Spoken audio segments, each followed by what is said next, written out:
every crime is a wound on the world. We're here to dissect it, layer by layer, to find the truth buried within. This is Anatomy of Crime. The land is flat. It's a place where the sky is so vast and empty it can feel like a weight pressing down. This is Nebraska, January 1958. The decade is known for its gleaming chrome, its suburban optimism, its cheerful conformity, but beneath that polished surface, there is always a different story. Out on the frozen plains, the wind carries no hint of promise, only a bitter, relentless cold. It's a cold that gets into the bones, and in this particular winter, it was a cold that seemed to mirror a profound emptiness in the heart of a 19-year-old boy. Imagine a car, a souped UP Ford, cutting a line across this landscape. Inside, a boy who has molded himself in the image of a dead movie star. He wears a black leather jacket and blue jeans, his hair styled into a defiant pompadour. He is thin, wiry, with a chip on his shoulder the size of the state itself. Beside him sits a girl. She is just 14, small, with dark hair and a quiet expression that is impossible to read. They look like a cliché from a dozen rock and roll songs. Young lovers on the run, escaping a world that doesn't understand them. But this is not a song. This is something far darker. The boy is Charles Starkweather. The girl is Caril Ann Fugate, and they are not running from anything. They are running towards it. Over the course of a single terrible week, they will carve a path of violence across Nebraska and into Wyoming, leaving 11 people dead.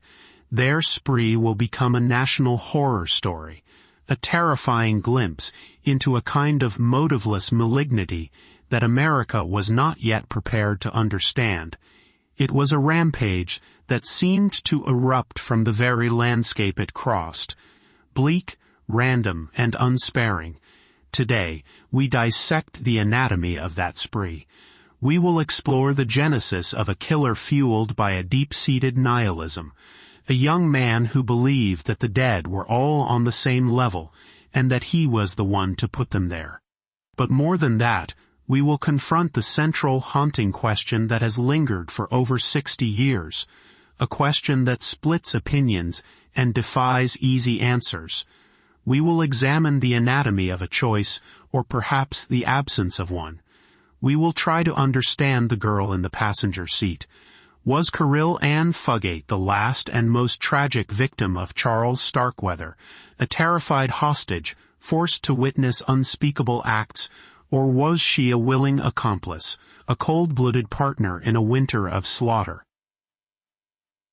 To understand the explosion of violence in January 1958, you have to understand the slow-burning fuse that was Charles Starkweather's life.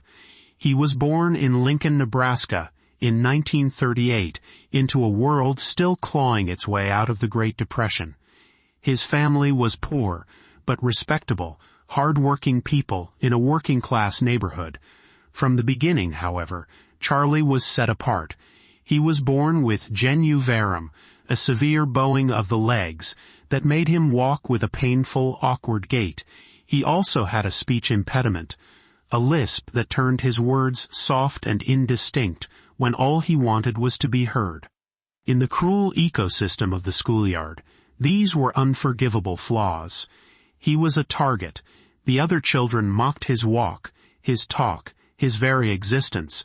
They called him bowlegs and stutterbox. He was small for his age, an easy mark, and the daily humiliations curdled inside him.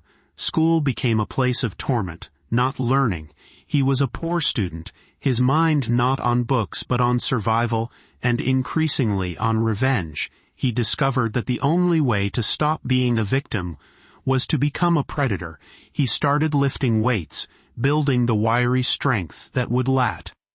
Surprise so many. He learned to fight, and he fought dirty. He found that inflicting pain was a powerful antidote to enduring it. This burgeoning rage needed an idol, a template for rebellion. He found it in the flickering light of the local movie theater. James Dean, the brooding, misunderstood hero of Rebel Without a Cause, became his obsession.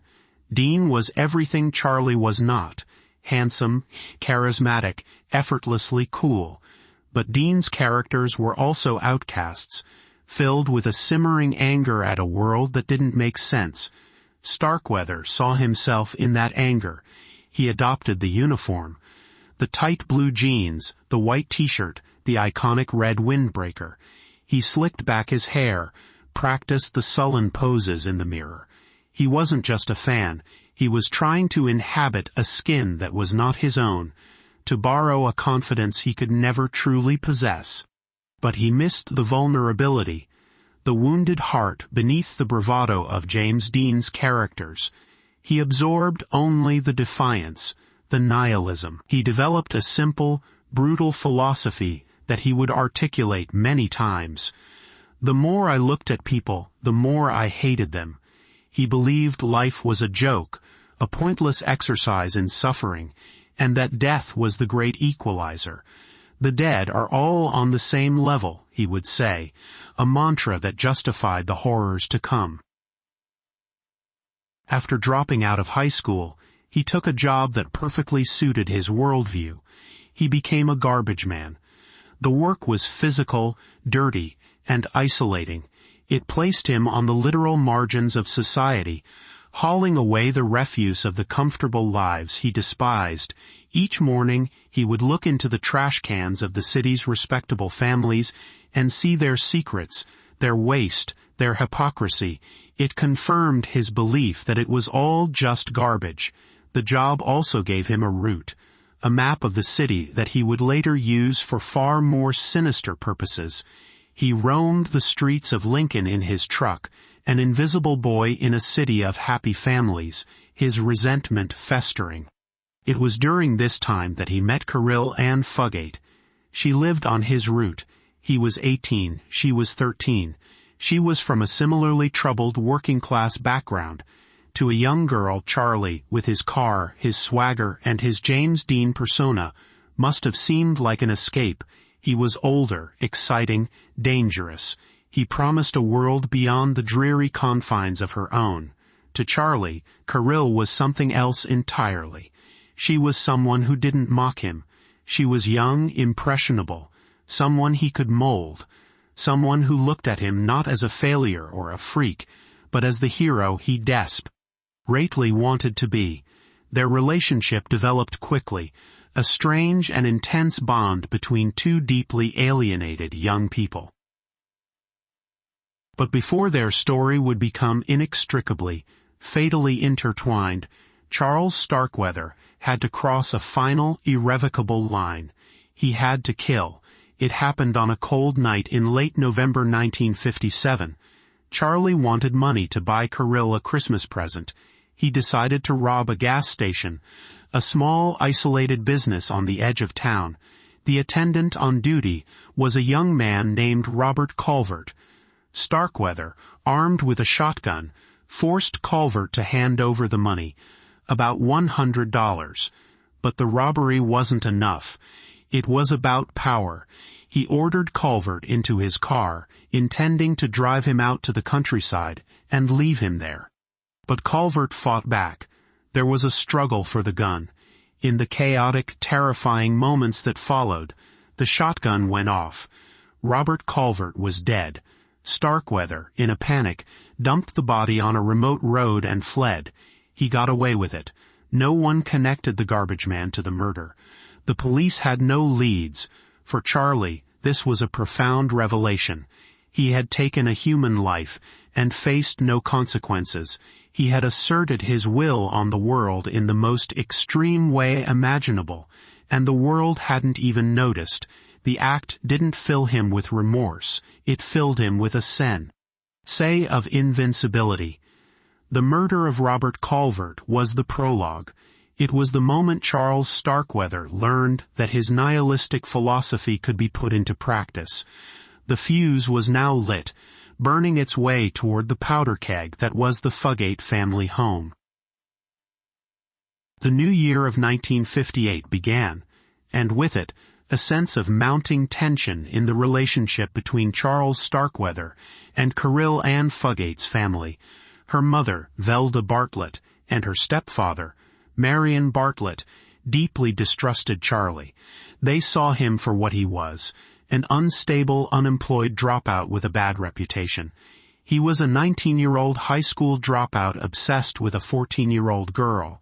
They forbade Caril from seeing him, a move that, in Starkweather's mind, was an intolerable act of defiance against his authority, his ownership of Caril. On the afternoon of January 21st, he went to the Fugate house on Belmont Avenue in Lincoln to confront them. What happened next is a chaotic and horrifying sequence of events, pieced together from Starkweather's later confessions and forensic evidence. Caril was home. So were Velda, Marion, and Caril's 2.5-year-old half-sister, Betty Jean. An argument erupted. Marion Bartlett allegedly pulled a hammer. Starkweather had a .22 caliber rifle he had brought with him. He shot and killed Marion. He then turned on Velda, shooting her as well. The final act of brutality in that small house was the most monstrous. He killed the toddler Betty Jean. By some accounts, he used the butt of his rifle. By others, a knife. The specific method is lost to the conflicting narratives, but the outcome was the same. A family had been annihilated. This is the pivotal moment in the entire saga, the point where the question of Caril Ann Fugate's role comes into sharp, terrifying focus. According to the story that would later be presented by prosecutors, Caril was a participant. She was present for the murders and did nothing to stop them. For the next 6 days, she and Charlie lived in that house, a grotesque parody of domestic life, while the bodies of her mother, stepfather, and baby sister were hidden in outbuildings on the property. They ate food from the kitchen, slept in the beds, and watched television.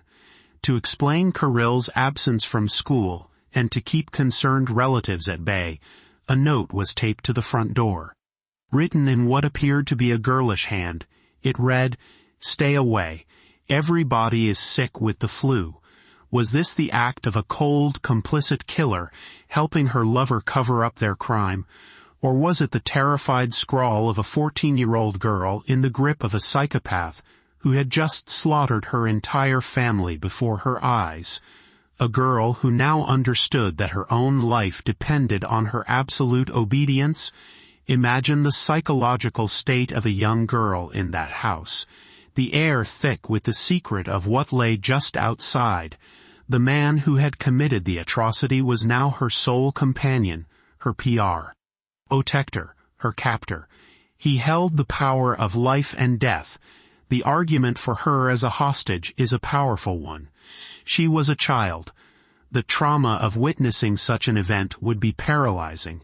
She may have been in a state of shock, of disassociation, simply doing what she was told to survive from one moment to the next.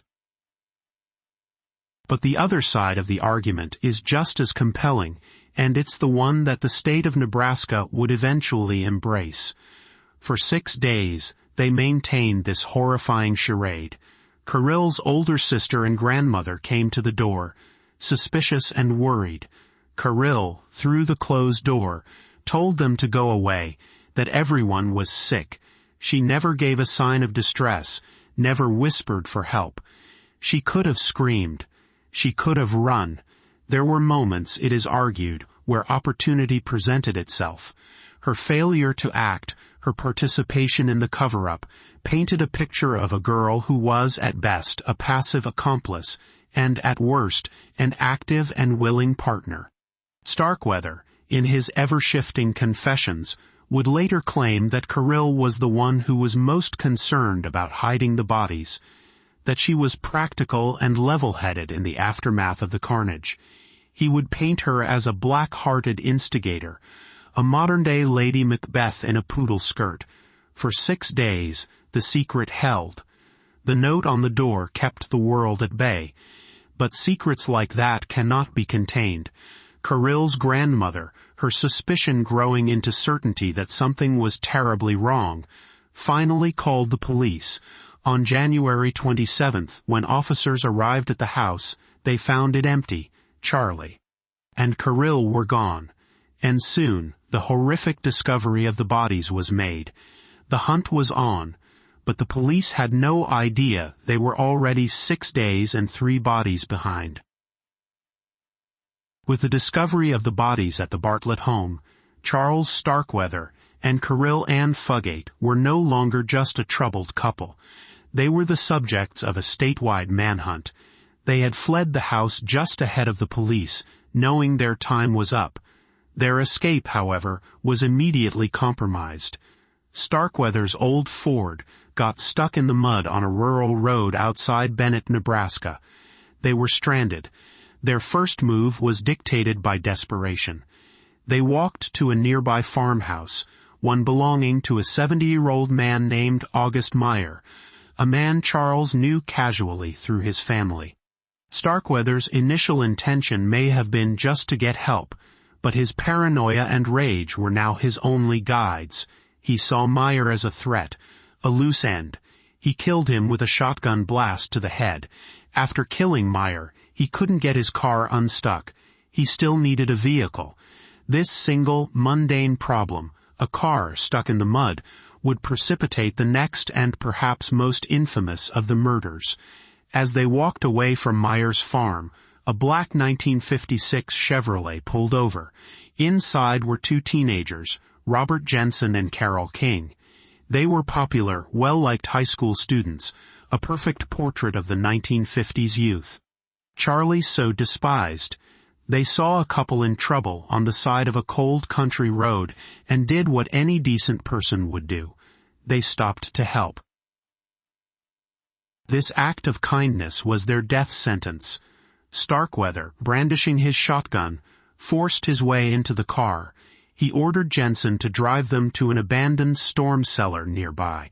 What happened in that cellar was an act of pure, nihilistic cruelty. Robert Jensen was shot multiple times in the back of the head. Carol King was subjected to a brutal sexual assault before she, too, was shot and killed. Starkweather's later accounts of this particular crime were especially chilling and contradictory, particularly concerning Caril's role. He would claim that he forced Jensen to have sex with Caril, and that he himself had assaulted Carol King. He also claimed, in one version, that it was Caril who delivered a final, fatal stab to Carol King, complaining that she didn't want to be left with a live one. These accusations are lurid and self-serving, likely designed to shift blame, but they planted a seed of doubt about Caril that would prove impossible to uproot. The bodies of the 2 teenagers were left in the storm cellar, and Starkweather and Fugate drove away in their car. The spree was now in full motion. The murders were no longer about eliminating witnesses or solving practical problems. They were becoming random, expressé. They acts of violence. Back in Lincoln, the community was descending into panic. The news of the Bartlett family murders was horrifying enough. But now, with the disappearance of 2 local teenagers, the fear became palpable. The murders of August Meyer, Robert Jensen, and Carol King transformed a family tragedy into a regional terror. The National Guard was called in to patrol the streets. People locked their doors, armed themselves, and looked at strangers with suspicion. The cheerful facade of small-town America had been shattered, and no one knew where the boy who looked like James Dean and his 14-year-old girlfriend would strike next. Having abandoned the Jensen teenagers' car, Starkweather and Fugate needed a new refuge. In the early morning hours of January 29th, they drove back into Lincoln, the very heart of the panic they had created.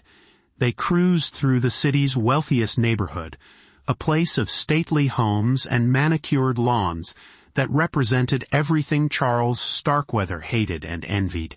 He chose a house at random, one belonging to a prominent local industrialist, C. Lauer Ward, and his wife, Clara, It was a fortress of the establishment he so desperately wanted to tear down. They broke into the house and waited. When the ward's maid, Lillian Fensel, arrived for work that morning, she was their first victim. They ambushed her, tied her up, and then stabbed her to death. Later, Clara Ward returned home and met the same fate. Finally, Lauer Ward himself arrived that evening. Starkweather greeted him at the door with a gun, shot him, and left his body in the entryway. For the second time, the couple found themselves living in a house with the dead. They ate the Ward's food, explored their belongings, and enjoyed the comforts of a life they had only ever seen from the outside. It is here, in the Ward mansion, that the questions about Caril's complicity become most acute. During the time they were in the house, she was, by her own admission, left alone at various points. Starkweather was busy moving bodies or rummaging through the house. There was a telephone. The doors were not all locked. The opportunity to flee, to call for help, was arguably greater here than at any other point during the spree. Yet she did not. Her defense has always been that she was paralyzed by fear. She had seen what Charlie was capable of. He had told her that if she tried to escape, her family would be harmed. A threat that was, unbeknownst to her, already a moot point. The psychological concept of coercive control, where a victim becomes so dominated by their abuser that they lose the capacity for independent action, is central to understanding her possible mindset. She was a child, isolated with a murderer, her reality completely distorted by trauma and terror. But the prosecution and public opinion saw it differently. They saw a girl who wrapped herself in Clara Ward's clothes, who calmly ate food in a silent house of the dead. They saw an accomplice who, when Lillian Fensel was being killed, allegedly stood by, holding a knife. Starkweather's testimony, as unreliable as it was, painted her as an active participant, one who seemed to enjoy the spoil of their invasion. The truth likely lies somewhere in the murky space between these two extremes, in a complex psychological reality that the legal system of 1958 was ill-equipped to explore. After a day and a night in the Ward house, they knew they couldn't stay. The manhunt was intensifying, their names and faces now plastered across every newspaper and television screen. They packed the Ward's expensive 1956 Packard with supplies and headed west, leaving a city in lockdown behind them. Their plan, if they had one, was vague. They were just running. They drove across Nebraska, a state now on high alert. Every police officer, every citizen, was looking for a young couple in a black Packard. Their flight led them into Wyoming, a desperate push for a new frontier, a new place to disappear. But their infamy had preceded them. In the town of Douglas, Wyoming, their luck finally ran out. They needed to switch cars again, to shed the high-profile Packard that was now a beacon for law enforcement. They spotted a traveling shoe salesman, a man named Merle Collison, asleep in his Buick outside of town. What happened next was a clumsy, frantic, and ultimately fatal mistake. Starkweather approached the car and tapped on the window. When Collison woke up, startled, a struggle ensued. Charlie fired his shotgun 9 times, riddling the car and Collison with bullets. The murder was messy and loud, and it happened in broad daylight. It also drew immediate attention. A passing motorist, a geologist named Joe Sprinkle, saw the altercation. He saw Starkweather trying to get the dead man's car to move. Realizing what was happening, Sprinkle drove to the police. A Douglas police officer, Chief Earl Heflin, was the first to respond. He spotted the Packard and the Buick by the side of the road. As he approached, Starkweather, his face a mask of panic, jumped into the Ward's Packard and sped off. This was the beginning of the end. A high-speed chase unfolded across the Wyoming plains. Starkweather, a notoriously reckless driver, pushed the powerful Packard to its limits, reaching speeds of over 100 miles per hour. The police were in hot pursuit. Deputy Sheriff William Romer joined the chase. He fired his service revolver at the fleeing car, trying to disable it. One of his bullets shattered the Packard's rear window. A sliver of flying glass struck Charles Starkweather on the ear, drawing a small trickle of blood, and at that moment, the self-styled killer, the nihilistic rebel who claimed to fear nothing, panicked. Believing he was seriously injured, he slammed on the brakes and brought the car to a screeching halt. He surrendered without a fight. His reign of terror, which had been characterized by such absolute brutality, ended with what many saw as an act of stunning cowardice. He had built a persona of fearless dominance, but a tiny cut was all it took to make him crumble. As police officers swarmed the vehicle, Caril Ann Fugate did something that would define the rest of her life. She got out of the car and ran, not away from the police, but towards them. Her first words were, "It's Starkweather. He's going to kill me." In that instant, the two narratives were born. To the officers on the scene, and to the world watching, she was a frantic hostage, finally freed from her captor.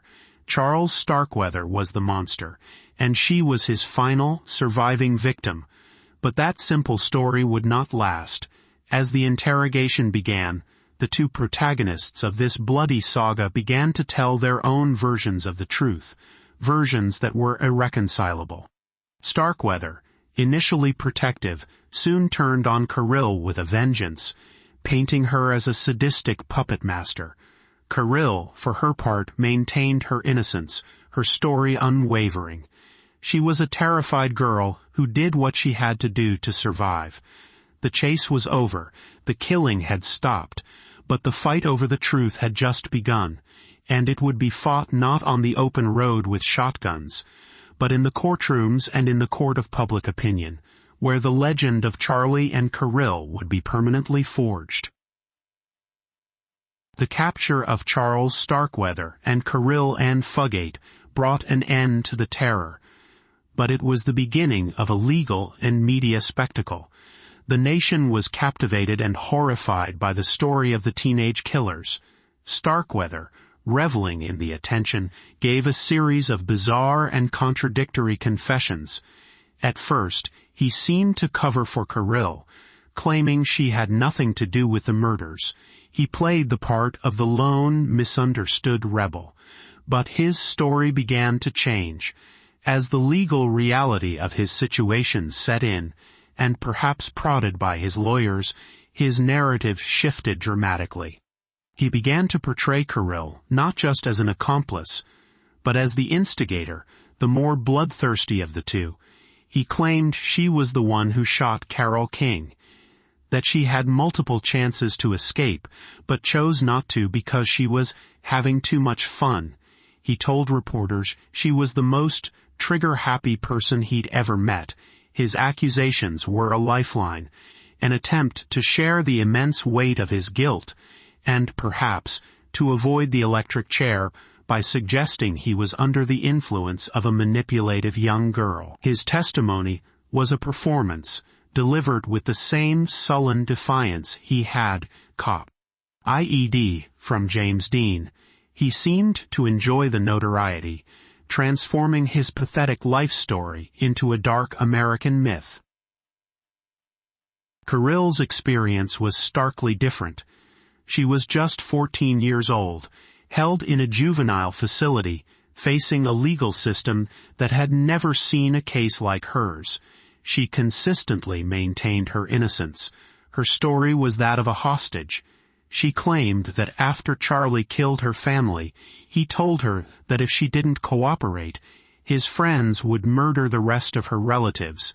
She said she was in a constant state of fear, a prisoner in the passenger seat. But her story had problems. She had told different versions to different people in the immediate aftermath of her capture. These small inconsistencies were seized upon by prosecutors, and her demeanor didn't help. To many, she appeared unnervingly calm, unemotional. This was interpreted not as the shock and trauma of a victim, but as the cold detachment of a sociopath. The media narrative, fueled by Starkweather's lurid claims, began to solidify around the image of Caril as a femme fatale, a trigger moll. In the conservative social climate of the 1950s, a teenage girl who ran off with an older boy and was present for a series of brutal murders was an easy target for condemnation. The idea that she could be a helpless victim was less compelling, less sensational than the story of a diabolical schoolgirl killer. Starkweather was tried first. His defense team attempted an insanity plea, arguing that he was mentally incapable of understanding his actions. But his own articulate, if rambling, explanations of his nihilistic philosophy worked against him. He came across as arrogant and remorseless, but not insane. The jury found him guilty of the murder of Robert Jensen, one of the teenagers killed in the storm cellar. The judge sentenced him to death. Throughout his trial, he continued to implicate Caril, laying the groundwork for the prosecution's case against her. Caril Ann Fugate's trial was a sensation. She was charged with first-degree murder in the death of Robert Jensen. The prosecution's case rested heavily on the idea that she had multiple opportunities to escape and failed to do so. They pointed to the time in the Ward mansion, her conversations through the door with her grandmother, and her failure to alert anyone during the numerous stops they made. They used Starkweather's damning, though inconsistent testimony against her. The note on the door of her family's home, "Stay away," was presented as proof of her complicity in hiding the initial crimes. Her defense argued that she was a classic hostage, suffering from what we might now call Stockholm Syndrome, or battered person syndrome. Her lawyer argued that a 14-year-old girl, having witnessed her family's murder, could not be expected to act rationally. Her inaction was not proof of guilt, but a symptom of extreme trauma and fear. They argued that every action she took was under the direct or implied threat of death from Starkweather. But the jury was not swayed. They were presented with a choice between two narratives: the terrified child hostage or the cold-blooded accomplice. They chose the latter. On November 21, 1958, Caril Ann Fugate was found guilty of first-degree murder. The jury, however, did not recommend the death penalty, likely due to her age. The judge sentenced her to life in prison. At 14 years old, she became the youngest female in United States history to be convicted and sentenced for first-degree murder. The legal system had rendered its verdict. Starkweather was the killer who would die for his crimes. Caril was the partner who would spend her life paying for them. But the verdict did little to settle the profound moral ambiguity at the heart of the case. The question of what really happened in Caril's mind remained unanswered. On June 25, 1959, just over a year and a half after his rampage began, Charles Starkweather was executed in the electric chair at the Nebraska State Penitentiary. He was 20 years old. He went to his death with the same sullen defiance he had maintained throughout. He refused a final meal and offered no apology. His last words were reportedly a piece of crude prison philosophy. What's to say he had achieved the one thing he always wanted: fame. He had made the world pay attention. His story would inspire books, songs, and films, most notably Terrence Malick's haunting 1973 movie, Badlands. He became an archetype, the alienated, media-obsessed killer, a dark icon of American discontent. His legacy is one of senseless violence, a testament to how a brew of social rejection, psychological instability, and cultural worship of rebellion can curdle into a murderous rage. He was a forerunner of a type of killer that would become disturbingly familiar in the decades to follow. Caril Ann Fugate's story continued long after Starkweather's ended. She served her sentence at the Nebraska Correctional Center for Women. By all accounts, she was a model prisoner. She earned her high school diploma and took college courses. She worked in the prison and stayed out of trouble. After 17.5 years, in 1976, her life sentence was commuted, and she was granted parole. She was 33 years old. Upon her release, she tried to build a new life, a quiet life, far from the glare of the notoriety that had defined her youth. She married, moved to Michigan, and worked as a janitorial assistant at a hospital. She has consistently, for over 6 decades, maintained her innocence. She has given rare interviews in which she has reiterated her claim of being a hostage, a victim whose life was stolen first by Starkweather and then by the justice system. She has sought a pardon, not just to clear her legal record, but to reclaim her own narrative, to finally be seen not as a killer, but as a survivor. In 2020, the Nebraska Board of Pardons denied her request, stating that a pardon was reserved for those who had been proven innocent, and her guilt, in their eyes, remained a matter of legal fact. So we are left to dissect the anatomy of this spree. What makes it unique?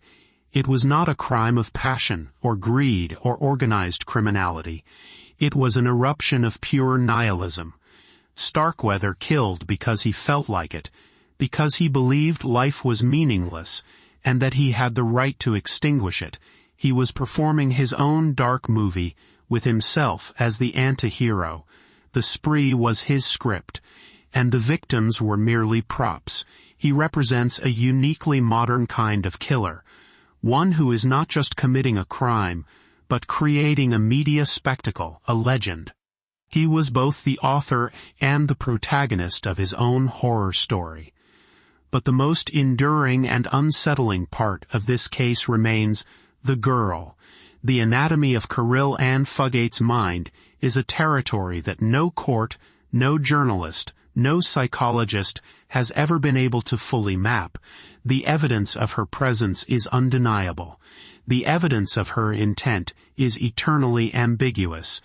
Can we judge a 14-year-old's actions in the face of such overwhelming terror by the standards of a rational adult, or do we accept that at some point her failure to act, her participation in the charade, crossed a line from victimhood to complicity?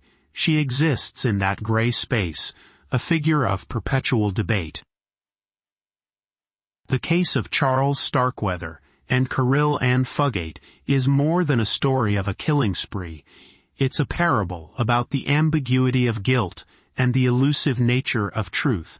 It forces us to confront uncomfortable questions about free will, coercion, and the stories we tell ourselves about good and evil. Starkweather is easy to label. He was a monster. But Caril, she defies easy categorization. She is either the ultimate victim of his rampage, her life destroyed twice over, or she is a chilling example of how the capacity for violence can hide behind the most ordinary of faces. The final anatomy we are left with is the anatomy of a question mark. The violence ended in 1958, but the question of the girl in the passenger seat, victim or villain, has never stopped echoing down the long, empty highways of the American heartland. This has been Anatomy of Crime, where the truth is never simple, but always worth seeking.